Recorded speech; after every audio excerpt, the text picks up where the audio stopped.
Hello students, स्वागत है इंग्लिशा पर। टेंसेस सीखना इम्पॉर्टेंट है ही, नरेशन में भी इसका काम आता है। एग्ज़ाम का दौर चल रहा है और आपको टेंस समझना चाहिए। आज मैं जिस तरह से टेंस आपको अभी बताऊंगा चंद मिनट्स में, अगर इससे आसान आपको कोई सेशन लगे तो आप लौट कर आइएगा, अपने कमेंट लीव कीजिएगा। यहाँ ध्यान से देखो और समझो इसे। सबसे आसान तरीके से टेंस बताऊंगा। सीखना शुरू करते हैं। टेंसेस 5 हैं। कोई पूछे कि टेंस कितने, तो 3 मत बताना कि present tense, past tense, future tense. Actually present, past और फ्यूचर टेंस नहीं होते हैं, ये टाइम होते हैं। हम सब इस बात को समझते हैं, फिर भी हम present tense, past tense, future tense क्यों कहते हैं? इसका अर्थ ये है, अगर हम कहें प्रेजेंट टेंस तो इसमें प्रेजेंट शब्द आया और टेंस शब्द आया। इसका अर्थ ये है कि हम किसी टेंस का अध्ययन करते हैं प्रेजेंट टाइम के कॉन्टेक्स्ट में।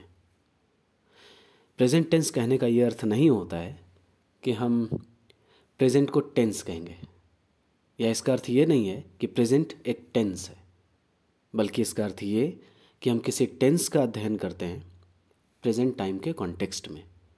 इसलिए टेंस वर्ड की जगह पर अभी जितने नेम्स हमने नीचे लिखे हैं, यही नेम्स तो लिखते हैं और कुछ ऐसा बन जाता है।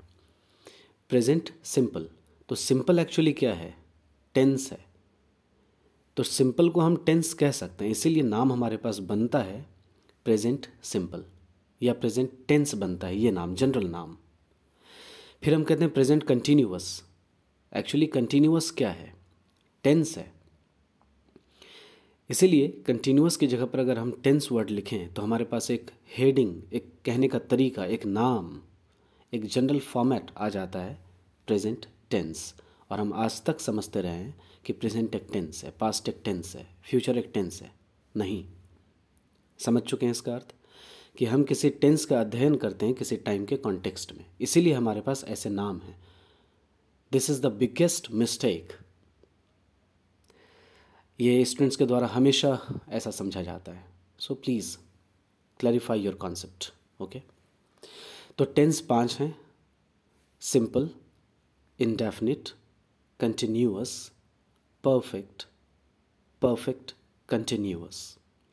हाँ, सिंपल और इंडेफिनिट टेंस अलग अलग हैं, इसी को समझेंगे आगे। कुछ विद्वानों का कहना है कि सिंपल और इंडेफिनिट टेंस एक है, कुछ किताबों का कहना है एक है। कुछ विद्वानों और किताबों का कहना है कि सिंपल और इंडेफिनिट टेंसेस अलग अलग हैं। हम इसे अलग अलग मानकर पढ़ेंगे। बहुत मज़ा आने वाला है, कंटिन्यू रहो। देखो, अब है इसके बाद aspects of tenses. Aspects of tenses का अर्थ होता है कि वेज ऑफ डूइंग एक्शंस, काम को करने का ढंग। आपको कोई काम दिया गया है करने, आप कितने तरीके से कर सकते हैं? मात्र 2 तरीके से। या तो उस काम को आप लगातार रखेंगे, यानी कि कर ही रहे हैं, या कर ही रहे थे, या कर ही रहे होंगे, या उस काम को निपटा चुके होंगे यानी ख़त्म कर चुके होंगे, या ख़त्म कर चुके थे, या ख़त्म कर चुके हैं। पास्ट, प्रेजेंट, फ्यूचर कुछ भी रहे, लेकिन काम या तो जारी रह सकता है, एक ये कॉन्सेप्ट में मिल सकता है, या तो काम जारी नहीं रह सकता है। कहने का अर्थ कि काम समाप्त हो चुका होगा, काम ख़त्म हो चुका होगा, काम कर लिया गया होगा, यही बातें आ सकती हैं। तो काम के ढंग को एस्पेक्ट्स कहते हैं, काम करने के तरीके को, काम करने के ढंग को एस्पेक्ट्स कहते हैं। तो एस्पेक्ट्स हमारे पास टेंस के 2 ही हैं। टेंस किसे कहते हैं? काम को, एक्शन को। A tense is a verb, a tense is an action, बस। तो काम के ढंग, काम के पहलू कितने हुए? तो काम को हम 2 पहलुओं में कर सकते हैं। या तो काम को हम कंटिन्यूअस रख सकते हैं, यानी प्रोग्रेसिव मोड में, काम में प्रोग्रेस दिख रहा है, अभी भी प्रोग्रेस में है, काम जारी है। आप सड़कों पर लिखा देखे होंगे, कार्य प्रगति पर है। इसका अर्थ क्या है? Means the action is in the continuative mode, the action is in progressive mode. काम जारी है, ख़त्म नहीं हुआ है। दूसरा तरीका क्या हो सकता है? परफेक्ट, यानी परफेक्टिव। तो प्रोग्रेसिव और परफेक्टिव कहने का स्टैंडर्ड वे है कंटिन्यूअस और परफेक्ट के तरीके को। आगे बढ़ो और समझो। Tenses on the basis of involvement of an action verb, सबसे तगड़ी चीज़, सबसे ज़बरदस्त बात। इस बात को हम कभी किताबों में देखते ही नहीं हैं कि टेंस हम एक्शन वर्ब के इन्वॉल्वमेंट के बेसिस पर पढ़ सकते हैं। क्या कहना है समझो। एक्शन वर्ब किसे कहते हैं? जैसे गो, कम, जंप, रन, किसी में एक्शन दिखे, कुछ करता हुआ, कुछ एक्टिविटी दिखे, कोई एक्टर, कोई सब्जेक्ट, कोई कर्ता कुछ करता हुआ दिखे, इसी को हम कहते हैं एक्शन। यानी एक्शन वर्ब वैसे वर्ब्स को कहते हैं जो किसी न किसी एक्शन को बताता है। जैसे learn, write, read, run, jump, go, come, sleep, wake up, laugh, smile, बहुत सारे हैं, थिंक, है ना। तो ये सभी वर्ब्स एक्शन वर्ब्स हैं। इसमें एक्शन इन्वॉल्व्ड है, इसमें एक्शन दिखता है, इंसान कुछ करता हुआ दिखता है, इसलिए इन सभी वर्ब्स को एक्शन वर्ब्स कहते हैं। अब समझना ध्यान से, अगर एक्शन वर्ब सेंटेंस में इन्वॉल्व्ड नहीं है तो उस सेंटेंस का टेंस सिंपल है। ओके, टाइम कुछ भी होगा अभी नहीं पता, लेकिन टेंस क्या है उसका? सिंपल है। और अगर किसी सेंटेंस में एक्शन वर्ब आपको दिख जाए, go, come, jump, run, read, write, run, कुछ भी ऐसा, तो समझना कि वो टेंस सिंपल नहीं है, मतलब उस सेंटेंस का टेंस सिंपल नहीं है। यानी ये बाकी 4 टेंसेस हैं। कौन कौन से? यानी इंडेफिनिट, कंटिन्यूअस, परफेक्ट और परफेक्ट कंटिन्यूअस। ध्यान से सुनो, सेंटेंस में अगर एक्शन वर्ब नहीं है तो सेंटेंस का टेंस सिंपल है। सिंपल बात है, सिंपल वर्ब का इस्तेमाल है तो सिंपल टेंस है बस। और अगर सेंटेंस में एक्शन वर्ब है, इसके मतलब है उसके टेंसेस बाकी ये 4 हैं। या तो वो इंडेफिनिट हो सकता है, या तो सेंटेंस का टेंस कंटिन्यूअस हो सकता है, या तो परफेक्ट हो सकता है, या तो परफेक्ट कंटिन्यूअस हो सकता है। ठीक है। एक चीज़ ध्यान रखना कि इंग्लिश के सेंटेंसेस में टाइम और टेंस हमेशा होता है। इंग्लिश के किसी भी सेंटेंस में टाइम और टेंस होता ही है। टाइम मतलब टाइम, और टेंस मतलब एक्शन, हमारा एक्शन। टेंस क्या है? एक्शन है। टेंस वर्ब है। यानी हम जीवन भर कुछ ना कुछ तो करते ही रहते हैं, हम कर्म करते हैं। हमारा जीवन कर्मों से घिरा हुआ है, यानी एक्शंस से घिरा हुआ है। उसी को इंग्लिश में ग्रामेटिकल लैंग्वेज में, ग्रामर की भाषा में, व्याकरण की भाषा में हम उसे टेंस कह रहे हैं। ठीक है। यानी हम अपने कामों को पढ़ते हैं, हम अपने काम का अध्ययन करते हैं, हम अपने कार्य का, कर्म का अध्ययन करते हैं, यानी टेंसेस का, एक्शंस का अध्ययन करते हैं। किसके समय में? किसके कॉन्टेक्स्ट में? समय के संदर्भ में। तो हम जब भी कोई कर्म करेंगे, एक्शन करेंगे, यानी हम कोई टेंस परफॉर्म करेंगे, तो निश्चित तौर पर कुछ ना कुछ टाइम कंज्यूम होगा। हम समय के ही दायरे में कुछ ना कुछ कर रहे होंगे, इसीलिए हम कुछ ना कुछ करते रहते हैं जीवन भर, यानी एक्शन, यानी टेंस। और उस एक्शन को कुछ ना कुछ समय लगता है, इसीलिए हम टेंस को टाइम के कनेक्शन में ही पढ़ते हैं। यही रीज़न है कि हमारे चैप्टर का नाम होता है टाइम एंड टेंस। टेंस मतलब एक्शन, कि हम अपने एक्शन का अध्ययन कर रहे हैं किसी टाइम के कॉन्टेक्स्ट में। इतना अच्छा चैप्टर है और नहीं पढ़ते हो। चलो आगे बढ़ो। अब सिंपल टेंस देखो क्या है। हमने कहा कि एक्शन वर्ब अगर इन्वॉल्व्ड नहीं हो, यानी लर्न, राइट, रीड, गो, कम, जंप, रन, ऐसे वर्ब्स अगर नहीं हैं, या इस तरह के तमाम और वर्ब्स जितने हैं, तो वो टेंस सिंपल है।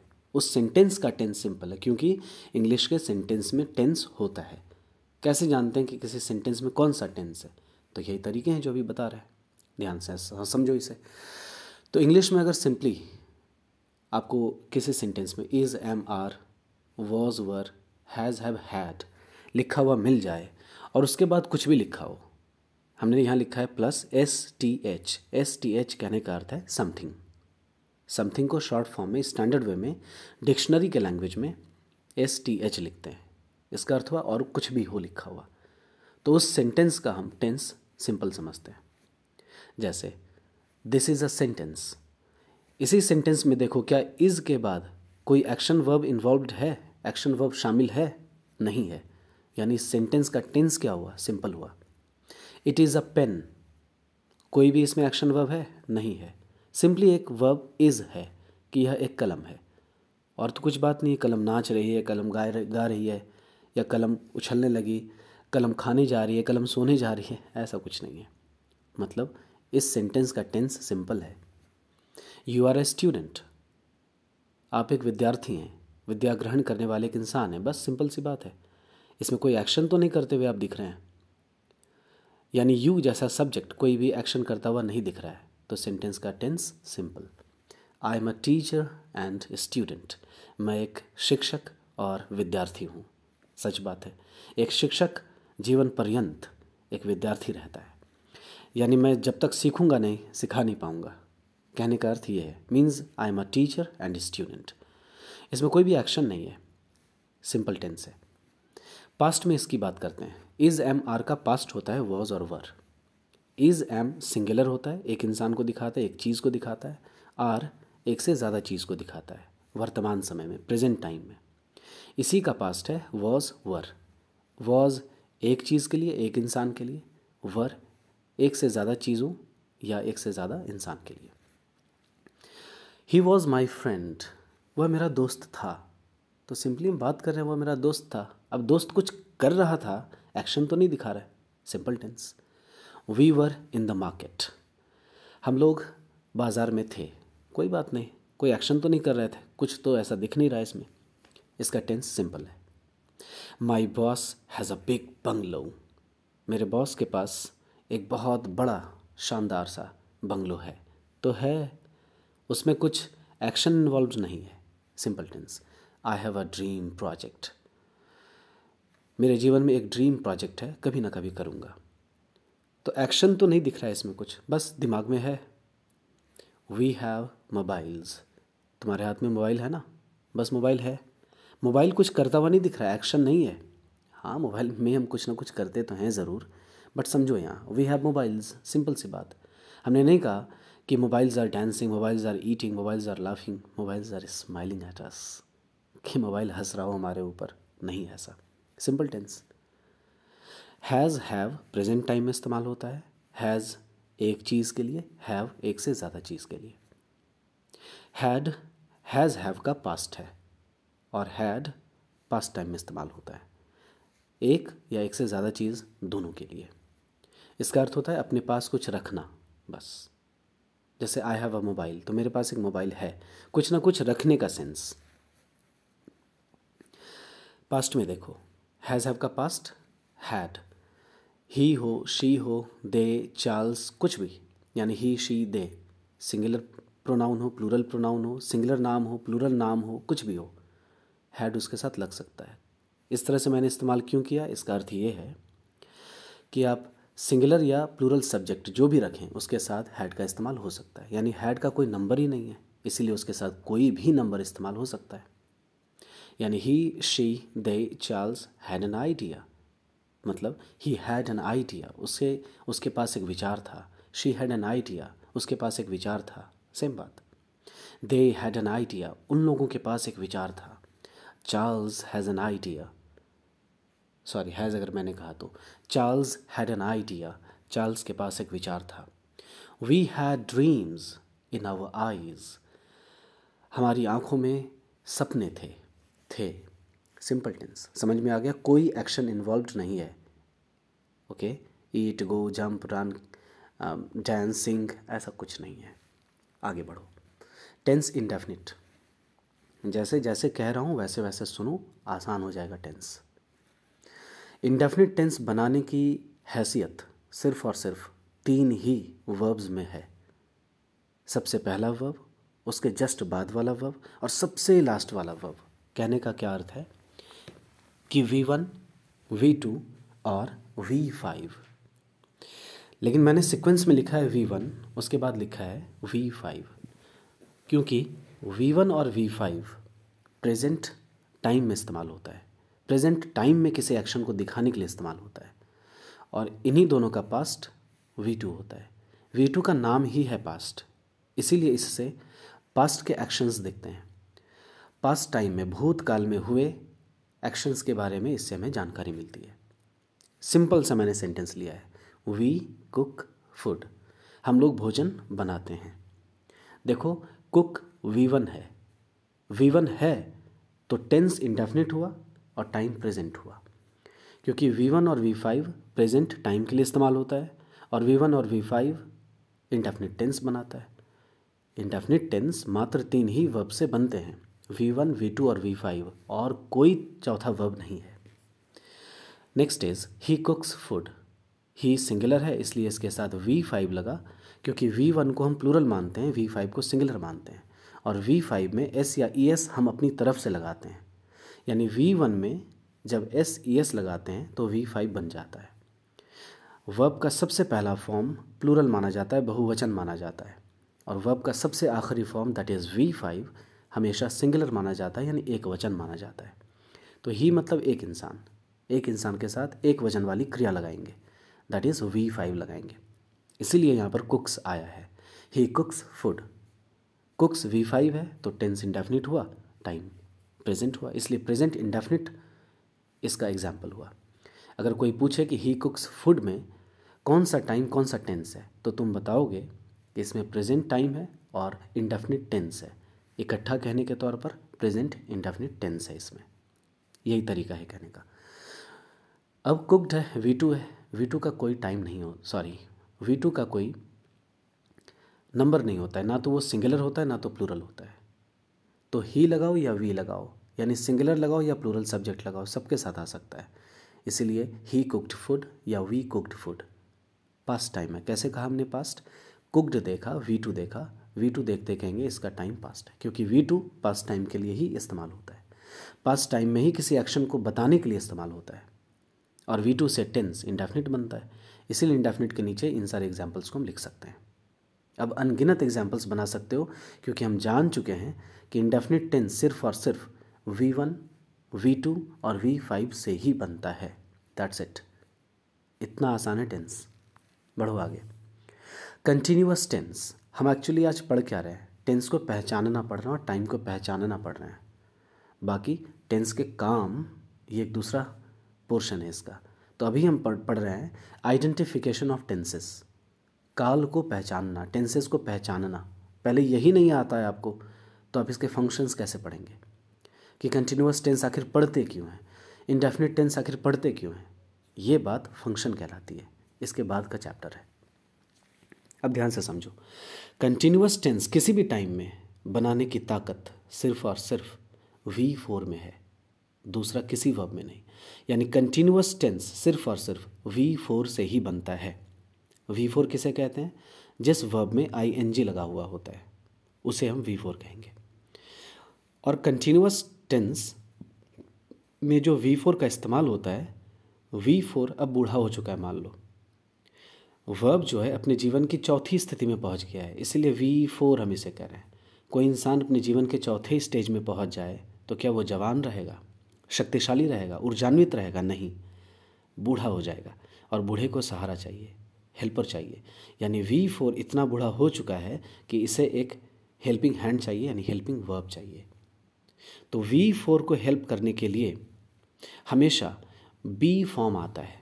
B की फैमिली से कुछ मेंबर्स आते हैं। अब B की फैमिली में कौन कौन से वर्ब्स हैं?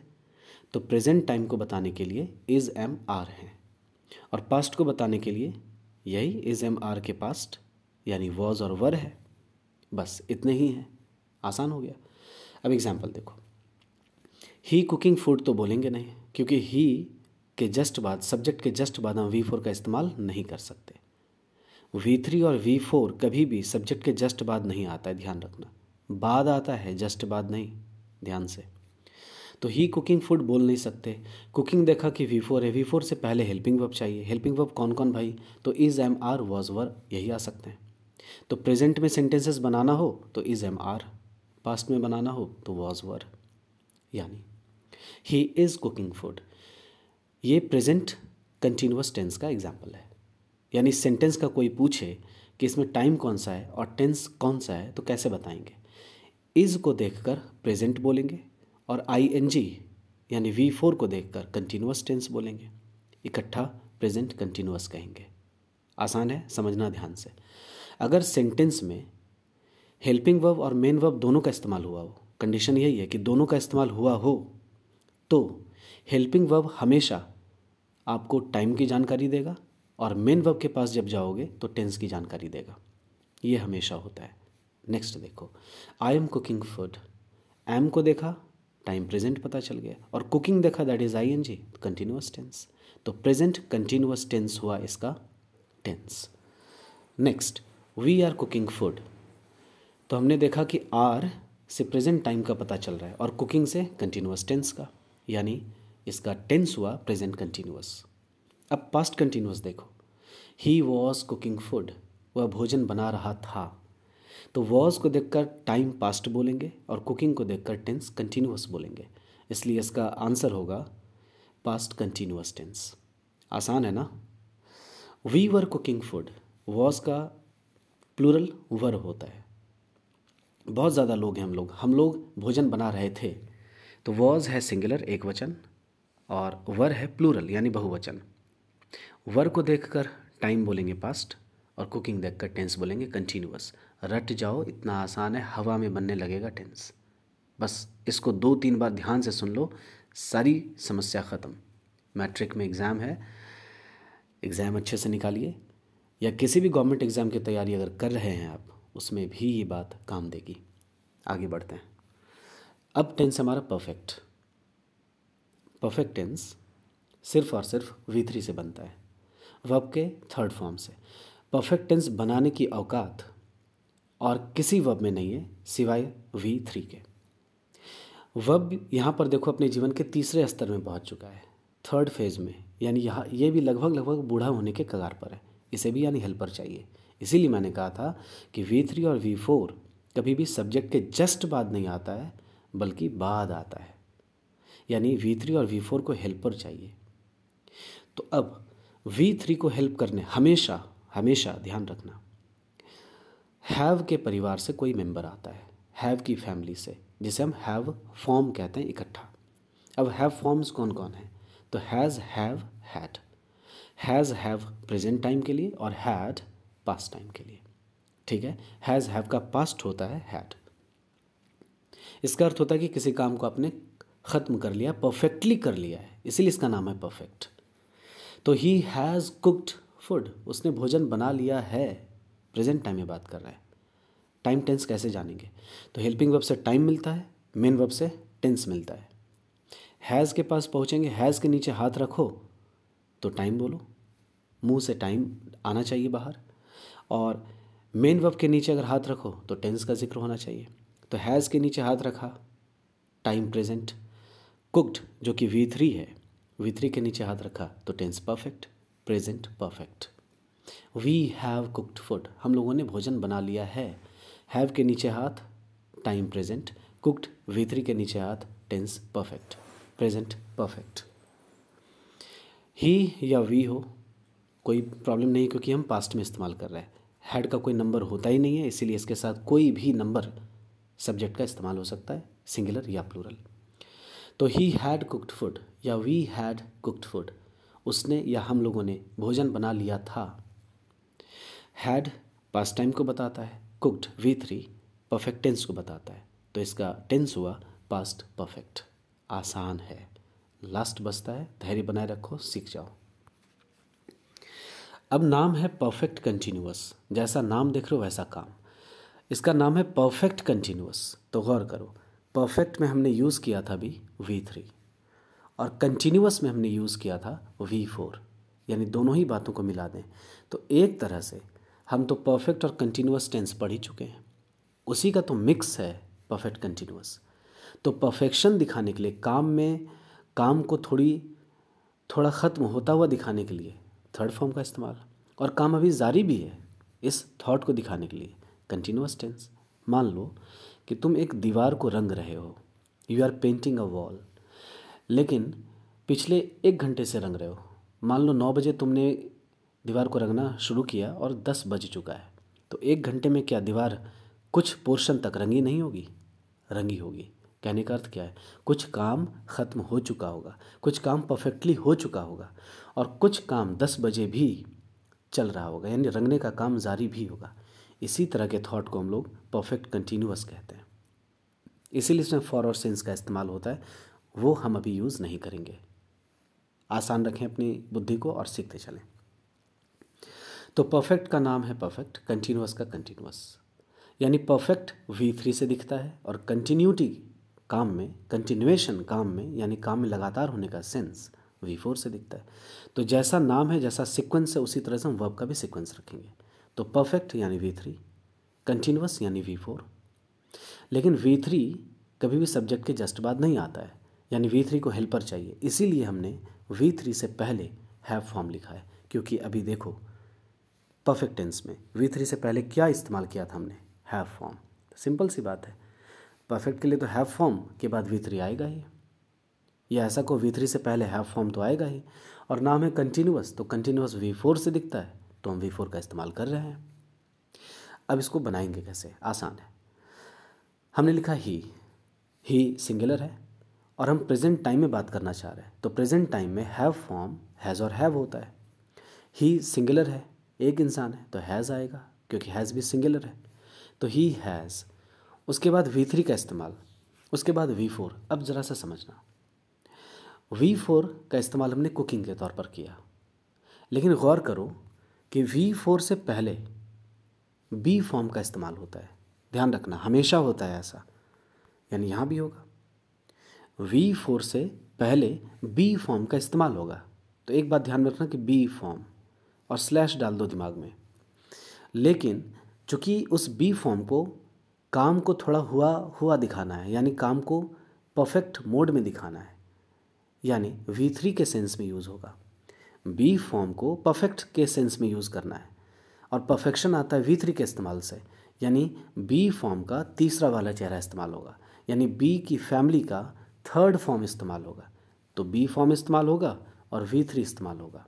इस दोनों आइडिया को मिला दो, तो बी फॉर्म का थर्ड फॉर्म बीन होता है, कुछ और नहीं, इसीलिए यहाँ पर हमेशा बीन होगा। इसी तरह से हम समझते हैं कि यहाँ बीन कहाँ से आ जाता है, यही आइडिया है कि V4 से पहले बी होगा भाई। V4 का हेल्पर बी की फैमिली ही है, तो बी आएगा। लेकिन चूंकि बी को परफेक्शन दिखाना है काम में, और परफेक्शन V3 से दिखता है, यानी बी का थर्ड फॉर्म दिखना चाहिए, तो बी का थर्ड फॉर्म बीन होता है, इसीलिए यहाँ बीन होगा। 2 बार समझाया, आ गया होगा समझ में आई थिंक। इसीलिए हम कहेंगे अब he has been cooking food, और बीन थर्ड फॉर्म है चूँकि, तो थर्ड फॉर्म से पहले हैव फॉर्म का ही रिश्ता है।